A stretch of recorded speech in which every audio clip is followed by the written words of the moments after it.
Capítulo 2. Vela, ó Senhor amado. Dor e presença. Quando eu era criança, eu tinha medo do que havia no escuro. Monstros no guarda-roupa, sons fantasmagóricos de galhos arrastando no teto, bandidos atrás da porta. Naquela época eu podia sair correndo da minha cama e me apertar entre a minha mãe e o meu pai adormecido. Porém agora que eu sou adulta, eu sinto a minha filha de 5 anos se esgueirando na nossa cama toda noite. Onde posso encontrar meu lugar seguro?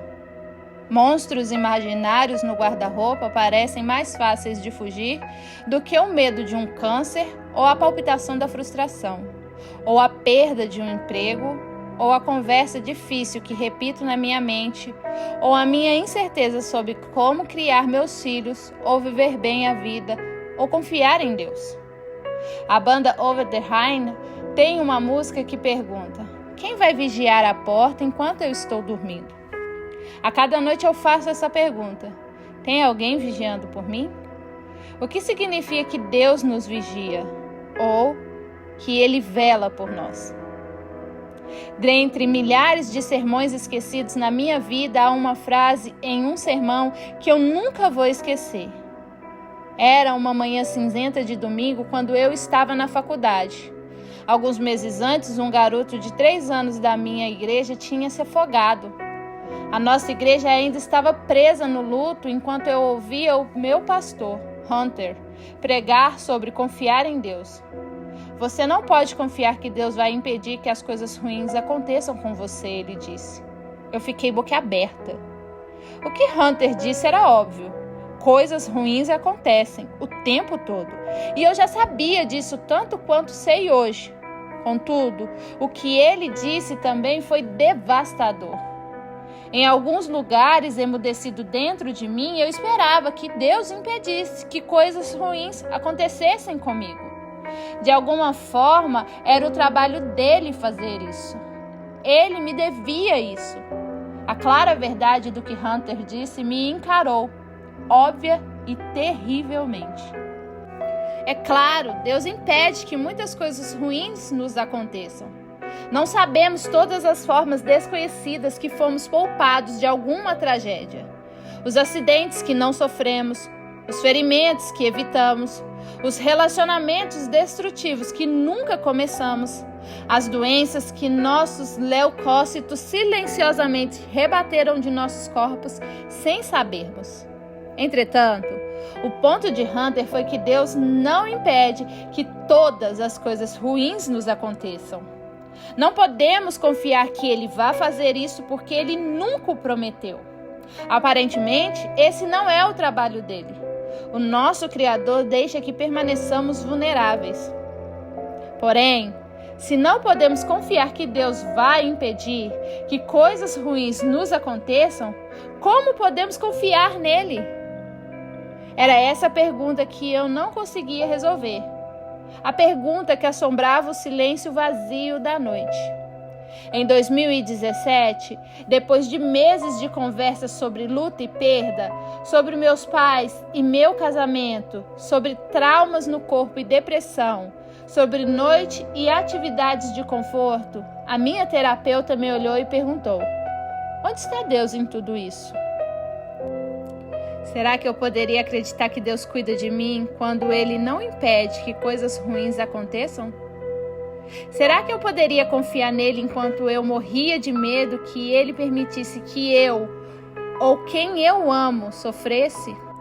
Quando eu contemplo a imensa tristeza coletiva do mundo, eu ainda posso conhecer a Deus como generoso ou amoroso? Tem alguém de vigia? Tem alguém velando por nós? O dilema teológico que eu encarava tinha uma longa história e um nome: Teodiceia. A Teodiceia nomeia o abstrato, problema do mal. O dilema lógico de como Deus pode ser bom e todo-poderoso, mesmo quando coisas horríveis acontecem regularmente no mundo. E também nomeia a crise de fé que frequentemente acontece depois de um encontro com o sofrimento. Não era a primeira vez que eu lutava com a Teodiceia. Porém, Aquele ano difícil e talvez simplesmente ficar mais velha fez com que perguntas sem respostas pesassem mais e uivassem naquela noite longa e escura. A Teodiceia não é um mero enigma filosófico abstrato. É a enagrama de nossas dúvidas mais macabras. Ela às vezes seca completamente a nossa fé. Uma pesquisa recente mostrou que a razão mais comum pela descrença entre a geração Y e Z era sua dificuldade de crer que um Deus bom permitiria tanto mal ou sofrimento no mundo. Esse dilema é cada vez mais comum. Mais jovens se frustram e se confundem com a Teodiceia hoje do que nas últimas gerações. Muitos caem no agnóstico e no ateísmo, fazendo não por conta de um argumento racional, já que não há provas irrefutáveis a favor ou contra a existência de Deus, mas com um profundo entendimento de que se há um Deus, ele ou ela, o que quer que seja, não é de confiança. Essa é a incredulidade de protesto.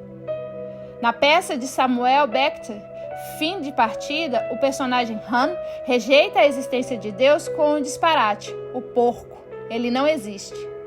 Se não há Deus, o problema do mal some. Em seu livro Unapologetic, Sem Apologias, Francis Spurford aponta que, na ausência de Deus, é claro que não existe mal. Mas não há problema, as coisas simplesmente são assim. Porém, ele continua: assim que o Deus de tudo entra em cena e a física e a biologia e a história do mundo se tornam, de alguma forma, a sua responsabilidade em última instância, a falta de amor e proteção na ordem das coisas começa a ganir. A única forma fácil de sair do problema é descartar a expectativa que causa o problema, enterrando o próprio autor. Se não há um Deus de amor, as questões de Teodiceia evaporam, bem como qualquer sentido redentivo que a nossa dor possa ter. Qualquer narrativa transcendente em que possamos situar nosso sofrimento. Pior ainda, quando resolvemos o problema do mal desta forma, encaramos o problema do bem. O filósofo Alasdair MacIntyre escreveu que quando rejeitamos a Deus para aliviar a tensão que o mal cria, o bem vai embora junto. Chamar de bem sem um sentido totalizante é simplesmente dizer que massa ou eu gostei, o que é válido, mas desconsidera a nossa profunda intuição de que a verdadeira beleza, generosidade, gentileza e deslumbramento participam e apontam para um fundamento real e supremo. Se não há ninguém que vela por nós, ninguém em quem podemos confiar para ficar de vigia à noite, então tudo o que acontece, bom ou ruim, é puro caos, acaso e aleatoriedade biológica. Mas crer num Deus transcendente quer dizer que nos deparamos com o problema do mal. Por isso, há bibliotecas inteiras de livros buscando responder à questão da Teodiceia. Respostas e soluções oferecidas a centenas, muitas delas excelentes e sábias. Porém, mesmo com toda a tinta gasta, ainda não estamos satisfeitos. As nossas perguntas persistem. A razão é que a Teodiceia, em última instância, não é uma equação matemática cósmica, como se bastasse descobrir qual é o X. É algo quase primitivo, uma agonia, um protesto das profundezas do coração humano. Onde estás, ó Deus? Tem alguém velando por nós? Tem alguém olhando por nós? Então nos diga por quê. Por que esse mal, esse coração partido, esse sofrimento? Eu passei a ver a Teodiceia como uma luta de facas existencial entre a realidade de nossas vulnerabilidades trêmulas e nossa esperança por um Deus confiável. No fim das contas, no meu caso, literalmente no fim do dia, na escuridão da noite, o problema da Teodiceia não tem resposta. Como Flannery O'Connor escreveu, não é um problema para ser resolvido, mas um mistério a ser suportado. Às vezes, falamos do mistério como se fosse um código para desvendar, como se toda a vastidão do conhecimento estivesse disponível para nós. Só que não chegamos até lá ainda. Porém, o verdadeiro mistério invoca o que está fundamentalmente para além do nosso alcance. O mistério é um encontro com a realidade inescrutável. Um reconhecimento de que o mundo crepita de possibilidades porque está impregnado da presença avassaladora e imperceptível de Deus. Álvaro Cardinal Dulles escreveu que os mistérios não são plenamente inteligíveis para a mente finita, mas que a razão para isso não é a pobreza, e sim a riqueza do mistério. Uma razão para o problema do sofrimento não ter uma resposta fechadinha é que a dor e o mal são, na sua raiz, irracionais. Os cristãos entendem que o mal e o sofrimento são força da anticriação. Eles não se encaixam no domínio da razão e da ordem porque eles frustram a razão e desintegram a ordem. Se houvesse uma explicação elegante para a dor, seria necessário encaixá-la em algum lugar na ordem dos cosmos, como uma parte essencial da realidade. Porém, o entendimento da igreja primitiva sobre o mal e o sofrimento era de que eles eram absurdos, uma anormalidade inexplicável, com a ausência grosseira do bom e do verdadeiro. Todavia, em segundo lugar, e mais importante ainda, o problema do mal não pode ser adequadamente respondido porque o que queremos primitivamente não é uma resposta. No final das contas, não queremos que Deus simplesmente se explique, que nos dê uma aula de como furacões ou dores de cabeça se encaixam no seu plano redentivo cósmico. Queremos ação, queremos ver a justiça feita. No seu cerne, a teodiceia é o anseio por um Deus que note o nosso sofrimento, que se importe o suficiente para agir e que renove todas as coisas. É uma dor que não pode ser aliviada, que todos carregamos fundo em nossos ossos para onde quer que vamos, todos os dias e todas as noites. No meu livro favorito de C.S. Lewis, Até que Tenhamos Rostos, o protagonista Orual escreve uma reclamação contra os deuses. Ouvimos a sua sofrida história. Ela nasceu feia, perdeu a mãe quando era pequena, encontrou uma melhor amiga e um mais profundo amor, sua irmãzinha, só para perdê-la também. Ela descreve amarga e detalhadamente luto em cima de luto. Orual exige uma resposta.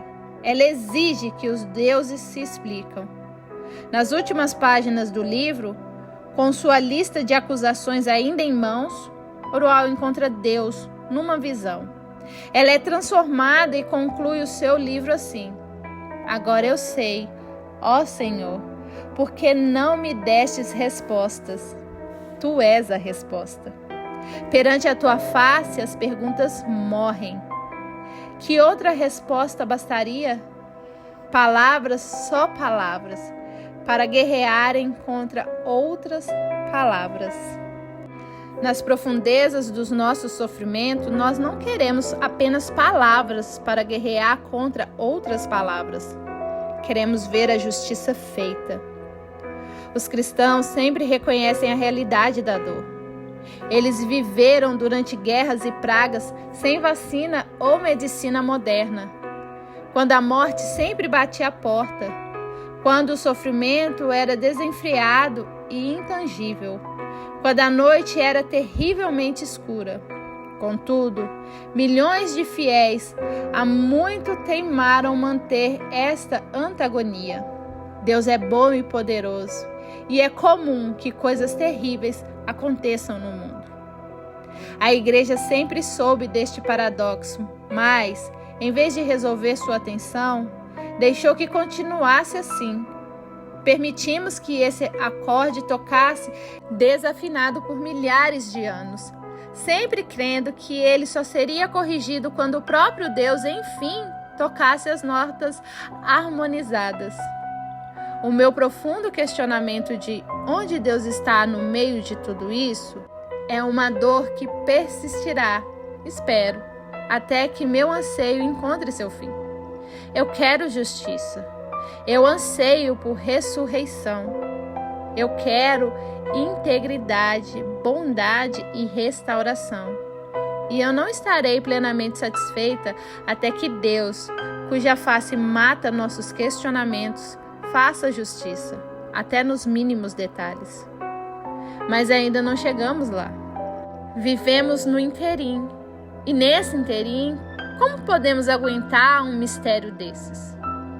Como podemos viver como cristãos num mundo onde crianças sofrem, casamentos se desintegram, injustiça reina, tiranos prosperam, sentimentos, frustrações e futilidade, adoecemos e eventualmente morremos?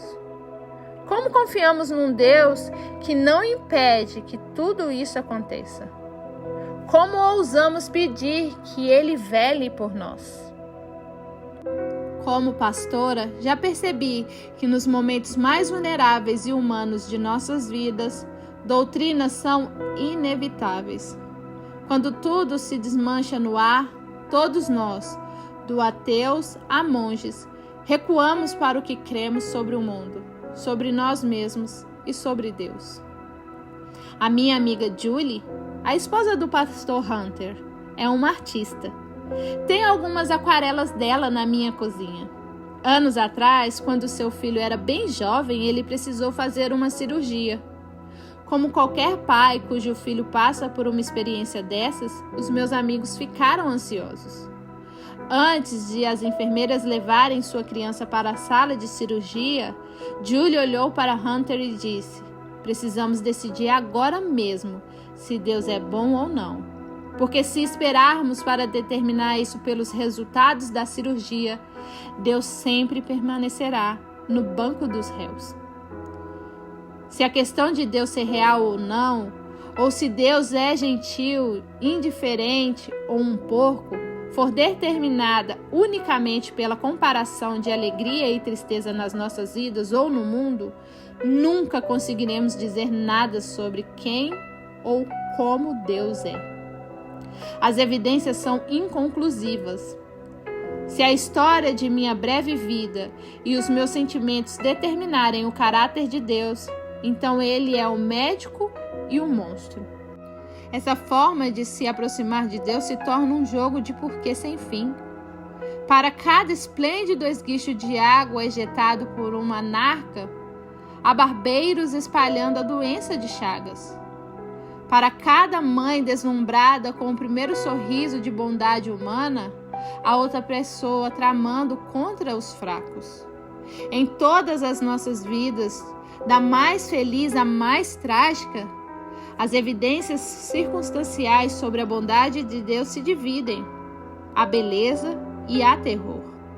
Não podemos equilibrar a vulnerabilidade humana e a confiabilidade de Deus ao mesmo tempo, a não ser que haja algum sinal certo de que Deus nos ama, de que Ele não é um proprietário ausente, ou pior, um monstro. Mas não podemos descobrir um sinal desses a partir das circunstâncias de nossas vidas ou do mundo. Precisamos decidir o que acreditamos sobre como e quem Deus é. Precisamos decidir se alguém está de vigia, se alguém vela por nós. É uma decisão inevitavelmente baseada em doutrinas, o que é um pouco irritante, nos primeiros princípios aos quais precisamos voltar de novo e de novo, na história pela qual definimos nossas vidas.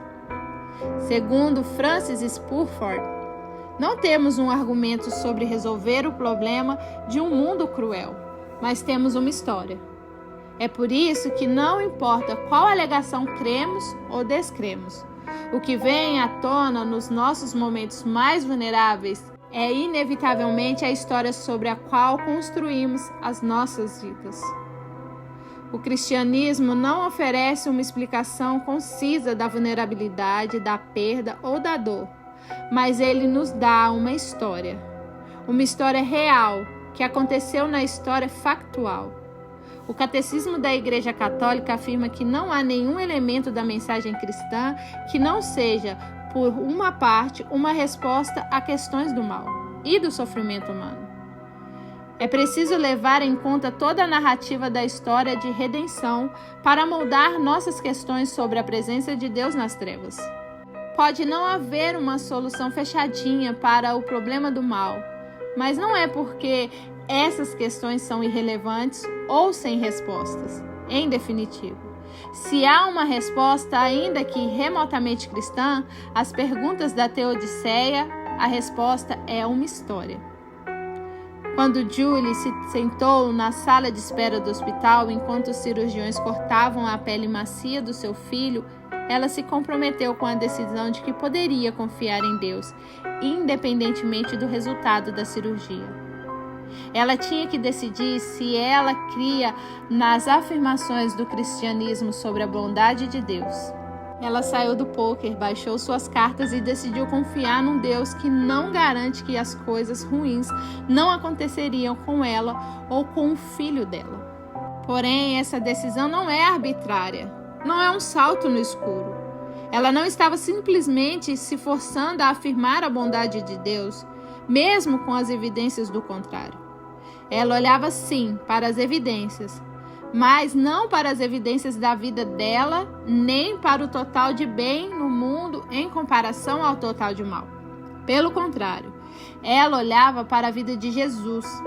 É nessa história que ela ancorou a decisão dela sobre se Deus era confiável, sem saber o que aconteceria em seguida.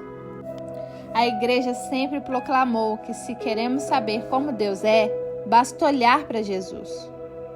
Ou um homem que sabe o que é padecer. Isaías 53:3. Experimentado no luto, um camponês e artesão que sabia que era sofrimento, do menor ao maior, e que morreu como um criminoso, quase totalmente sozinho. Misteriosamente, Deus não tira a nossa vulnerabilidade. Ele entra nela. Jesus deixou um lugar sem noite para entrar nas nossas trevas. Ele se deparou com calos e indigestão, com relacionamentos fraturados e com morte de amigos, com o império opressor, com a miséria e a pobreza e com o terror da violência. Numa noite, ele suou sangue, pedindo ao Pai para que lhe poupasse da agonia, chorando sozinho nas trevas enquanto seus amigos caíam no sono. Ele disse: "Não seja feita a minha vontade, mas a tua." Lucas 22:42. E logo depois, ele foi torturado até a morte. Deus não impediu que coisas ruins acontecessem com o próprio Deus. Olhar para Jesus e saber que nosso Criador sentiu dor, enfrentou problemas e sabe bem o que é padecer. Mas a nossa esperança no sofrimento não é simplesmente folhear a biografia de um homem de séculos passados congelada nas páginas da Bíblia. A história do Evangelho não é um simples mantra ou uma relíquia histórica. Ela está viva e ativa até hoje. A obra de Jesus continua até hoje nas nossas vidas ordinárias. Então, nas dificuldades, não olhamos para Jesus apenas como quem esteve ali antes. Não era uma vez de um passado distante. Encontramos Ele aqui e agora, conosco, no tempo presente. Ele participa de nosso sofrimento. Na verdade, misteriosamente, nós participamos com nosso sofrimento da plenitude da vida de Cristo. Entretanto, não podemos abraçar a história cristã ou a presença contínua de Cristo nas nossas vidas por um ato de pura força de vontade ou por exercícios cognitivos. A nossa esperança na angústia não é algo que carregamos por aí como um fato bruto ou, pior, uma resposta pronta. Não passo a confiar na história cristã da mesma forma que sei que o Amazonas é o maior estado do Brasil, ou que se faz pão com fermento e farinha. De alguma forma, adentramos a história em que vivemos, descobrimos nossas vidinhas e historinhas na grande história de Deus e de sua igreja. Fazemos isso por meio das práticas e das orações que recebemos daqueles que vieram antes de nós. Adotamos e aprendemos o ofício da fé, que nos permite conhecer um Deus real, surpreendente, decepcionante e incansavelmente misterioso, aqui e agora. Anos atrás, durante uma viagem de férias para New Hampshire, Jonathan e eu escalamos o Monte Washington, conhecido por sua imprevisibilidade climática. Ele pôde mudar de quente e ensolarado para neve em questões de horas. O vento é tão forte que ele já quebrou o recorde de lufada de vento no planeta Terra. Na nossa escalada, pensamos que poderíamos ser atirados montanha abaixo. Não temos fotos desse dia em que o meu cabelo não esteja todo na minha cara. E há uma neblina também, que vem tão densa que muitos escaladores se perdem e morrem. Então, o bondoso povo de New Hampshire construiu moledros pela trilha, estruturas de pedra maciça que parecem torres para marcar o caminho. Quando a neblina chega e o tempo é perigoso, os aventureiros podem se abrigar no sopé ou no topo da montanha, simplesmente andando de moledro a moledro, que se destacam na branquidão.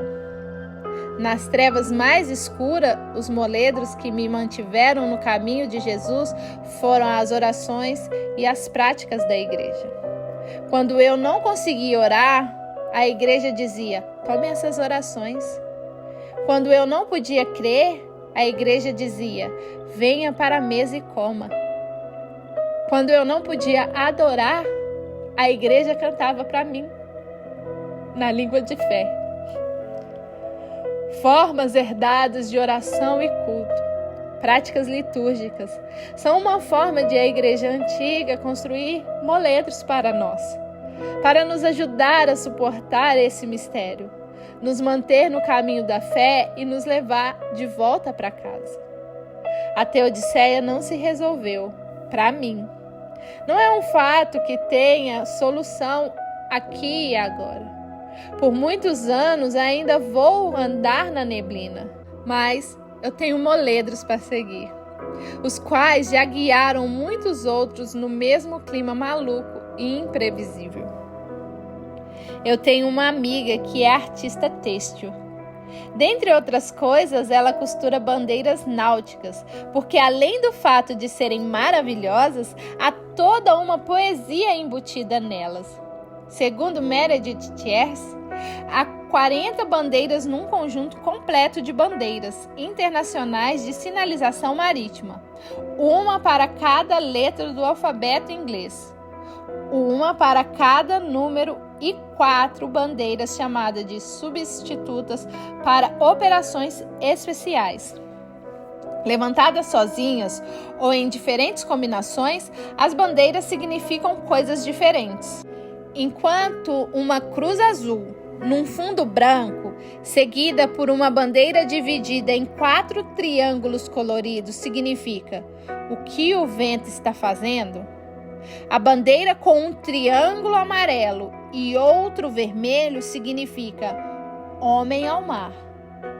Há combinações para corridas e para alertas sobre tempestades, segundo Thiers. Eu queria que tivessem bandeiras assim para nós humanos, como se cada um fosse um barco para comunicar nosso estado, lubrificados ou danificados, nossos destinos atuais, nossos desejos e privações. Talvez o rádio do meu amigo estivesse quebrado, mas ao menos ele poderia erguer uma bandeirinha de eu estou sofrendo mesmo neste dia ensolarado. E eu poderia levantar a minha bandeira de eu posso dar um passeio com você e lhe ouvir. Poderíamos ver de verdade uns aos outros, entender e agir, sem ter de passar por todas essas palavras. Atualmente, nesse tempo de comunicação por rádio e digital, com satélites e GPS, os navios ainda levam bandeiras a bordo caso tudo isso falhe. Mas eles raramente as utilizam. Bandeiras para navios são quase como máscaras de oxigênio em avião. São necessários quando tudo der errado. Se tudo que te resta ao ficar à deriva no meio do vasto oceano são alguns quadradinhos de tecidos ondulantes para pedir ajuda, pode saber que você está numa fria. Agora, imagine que você está num barco sozinho e com medo, à deriva, depois de o sol se pôr, sem ter como entrar em contato com ninguém, a não ser com uma bandeira que você recebeu para esse exato momento. Você não sabe o que fazer, então você simplesmente levanta a bandeira do fundo do barco com um X vermelho no meio.